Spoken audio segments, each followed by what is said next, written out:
ఈరోజు ఏపీలో ఉన్నటువంటి నారా లోకేష్కి సంబంధించి జాతీయ స్థాయిలో ప్రపంచ స్థాయిలో ఈరోజు అంతా మాట్లాడుకుంటూ ఉన్నారు.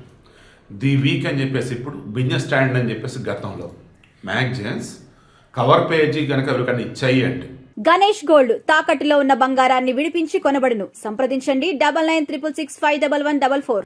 మామూలు రేంజ్ కాదు వాళ్ళది.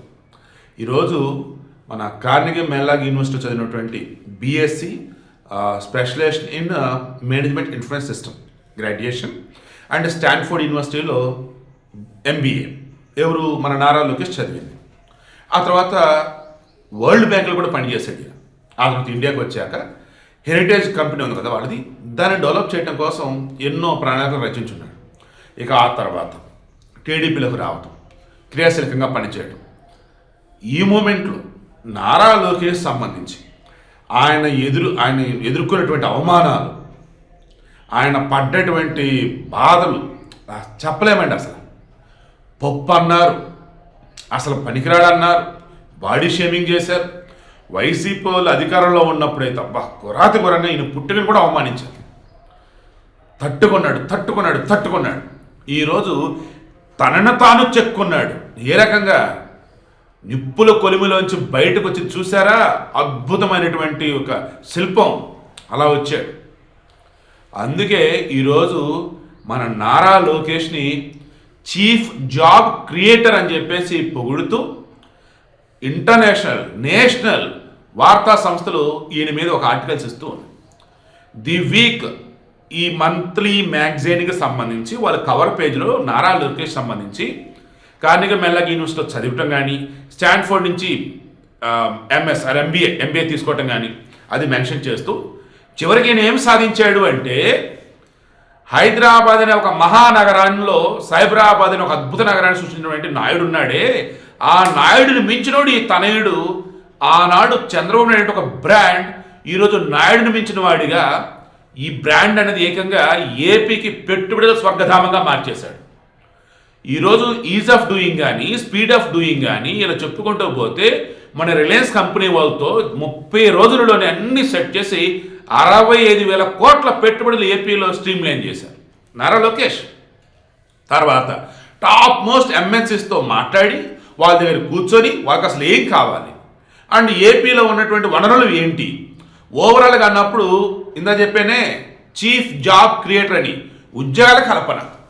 ప్రజెంట్ నారా లోకేష్ ఐటీ శాఖ మంత్రిగా ఉన్నారు, అట్ ది సేమ్ టైం విద్యాశాఖ మంత్రి అన్ని కలగలిపి ఉన్నాయి. ఇందులో ఆయన అనుకుంటున్నది ఏంటి, ఇచ్చిన మాట అన్నది ఏదైతుందో నిరుద్యోగుల విషయంలో డిఎస్సి అన్నారు, మొన్న మెగా డిఎస్సి ఇచ్చారు, రేపు ఫిబ్రవరిలో మరలా 10,000 పోస్టులు డిఎస్సి ఇవ్వబోతున్నారు. సో ఎవ్రీ ఇయర్ డిఎస్సి ఇస్తాం, ఎవ్రీ ఇయర్ టీచర్ పోస్టులు భర్తీ చేస్తామన్నారు. ఇక చదువు విషయంలో 2019-24 మధ్య ఈ జగన్మోహన్ రెడ్డి విద్యా వ్యవస్థను భ్రష్టు పట్టించాడు. పిల్లలని టీచర్లని అసలు అనకూడదు, వాళ్ళ మధ్య రిలేషన్ కూడా చెడగొట్టి పెట్టారు. టీచర్లను గౌరవిస్తూ పిల్లలని గొప్పగా ముందుకు నడిపిస్తూ చాగంటి కోటేశ్వరరావు గారు లాంటి పెద్ద సలహాదారుగా నియమించి, మళ్ళీ చెప్తున్నా చాగంటి కోటేశ్వరరావు ఈరోజు ₹1 తీసుకోవాలి గవర్నమెంట్ నుంచి, ఓకేనా. చాగంటి కోటేశ్వరరావు గారు సలహాలు సూచనలు ఇస్తూ ఆయన ప్రవచనాల ద్వారా విద్యార్థులకు చదువు యొక్క గొప్పతనం చెబుతూ, పెద్దలను ఎలా గౌరవించాలని చెబుతూ, జీవితంలో ఎదగాలంటే ఏముండాలని చెబుతూ, మన అమ్మక చెప్పలేని పని చేయకూడదని చెబుతూ అద్భుతంగా అంటే అసలు నిజమైనటువంటి మానవ వనరుల శాఖ మంత్రి ఈరోజు నారా లోకేష్ తను మలుచుకున్నాడు. ఆ రకంగా అందరూ కనిపిస్తూ ఉన్నాడు. స్కూల్ని డెవలప్ చేస్తున్నారు. మన విద్యా వ్యవస్థలో వచ్చే లోపాలంటే వాటిని తీసి అవతల పడేసి పటిష్టం చేస్తూ పోతున్నారు. అండ్ మధ్యాహ్న భోజనం స్ట్రెంగ్తన్ చేశారు, పిల్లలకు వచ్చే స్నాక్స్ అవి ఇస్తున్నారు, హాస్టల్స్ని డెవలప్ చేస్తున్నారు. ఎక్కడెక్కడ సమస్యలను లేపు అవతల పడేస్తూ విద్యార్థులని గొప్పగా చదువుకునేలా ప్రోత్సహిస్తూ ఉన్నారు. తర్వాత అన్ఎంప్లాయీస్ ఎవరైతే ఉన్నారో వాళ్ళకి ఇచ్చిన మాట ప్రకారం ఈ డిఎస్సి కానీ రిమైనింగ్ పోస్టుల విషయంలో కూడా భర్తీ చేస్తూ రేపు జాబ్ క్యాలకులేషన్ అంతా వెయిట్ చేస్తున్నారు. ఆల్రెడీ ఆర్థిక శాఖకు మొత్తం వచ్చేసింది ఏ జాబ్ వేకెన్సీస్ ఎన్ని ఉన్నాయి, ఏ డిపార్ట్మెంట్లు అని. రేపు సంక్రాంతిలో కానీ సంక్రాంతి తర్వాత కానీ ఐఎమ్ షూర్ ఫిబ్రవరిలోపు అయితే జాబ్ క్యాలకులేషన్ అనుకుంటూ ఉన్నాం. సో ఇప్పుడు ఏంటి, ఏపీలో ఉన్నటువంటి విద్యార్థులు నిరుద్యోగులు వీళ్ళంతా కూడా గుడ్ మంచి ప్రభుత్వం అనుకుంటారు. కంపెనీలు పెట్టుబడులు పెట్టేవాళ్ళు వాళ్ళు ఏం ఆలోచిస్తారు, ₹1 పెట్టుబడి పెడతాడంటే ఆబ్వియస్లీ ₹1 ₹1.5 ఎక్స్పెక్ట్ చేస్తారు కదా.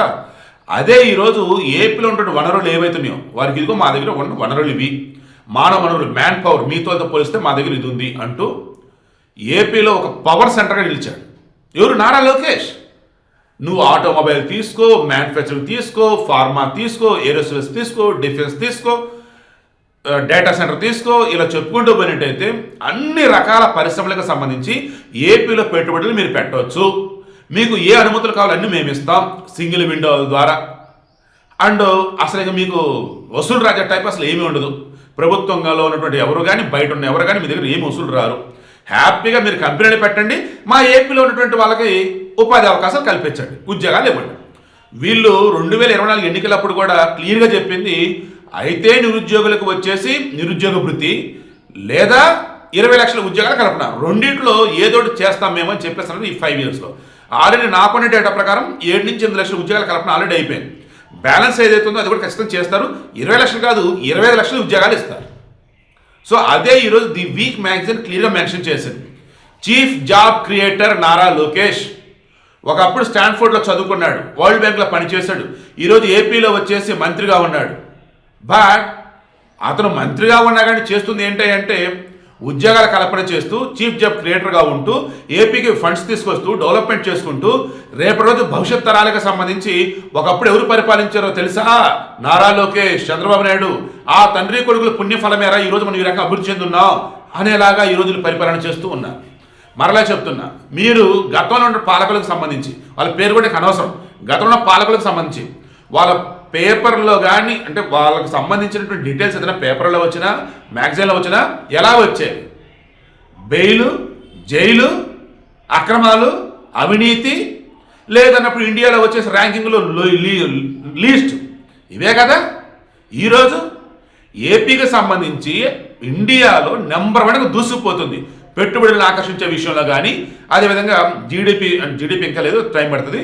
మీన్ వైల్ ఆయా డిపార్ట్మెంట్స్ ఏవైతే ఏపీలో అవన్నీ కూడా కేంద్రం నుంచి వచ్చే ఫండ్స్ని యూటిలైజ్ చేసుకొని రాష్ట్రం నుంచి వచ్చే ఫండ్స్ని యూటిలైజ్ చేసుకొని బ్రహ్మాండంగా ముందుకు సాగుతూ పోతున్నారు. అరే నిన్న స్వామి ఎక్కడైనా సరే కరెంటు ఛార్జీలు పెంచి ప్రజల దగ్గర నుంచి వచ్చిన డబ్బులతో డిస్కమ్లకు భర్తీ చేయాలనుకుంటాడు నష్టాలను.